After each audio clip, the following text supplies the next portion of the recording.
আসলাম Daulatpur BL কলেজের সামনে আমার হাতের পেয়ারা মাখা খাওয়ার জন্য। মামাকে বলছে যে মামা ভিডিও করতেছি, কিন্তু মামা বলছে যে সমস্যা নেই মামা, প্লিজ করেন, সমস্যা নেই, অবশ্যই ভিডিও করবেন। আর বলছে যে আমি কি এখন নতুন করে আবার বিয়ে করব, যে ভিডিও করলে সমস্যা। তো মামা আমাদেরকে এখন দিচ্ছে পেয়ারাটা। আমরা দুইজন ছিলাম তো 20 টাকাই নিয়েছি। শেষের দিকে গেছিলাম তো মামা বলছে যে সবগুলোই দিয়ে দিই মামা, এই জন্য বেশি করে দিয়েছে।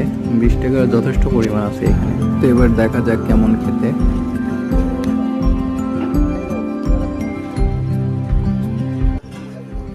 তো মামার পেয়ারা মাখাটা কিন্তু আসলেই সেই স্বাদ। আমি একটু হাঁটাহাঁটি করে খেলাম এবং কলেজ গেটের সামনেও গেছি। তো সোহেলরে বললাম ঠিক আছে চল খেয়ে নে। তারপরে সামনে দেখি যে ঝালমুড়িও আছে, তো আমরা একটু ঝালমুড়িও খেলাম। দ্যাটস ইট, আজকের জন্য এটুকুই। দেখা হবে আবার নতুন কোনো ভিডিও।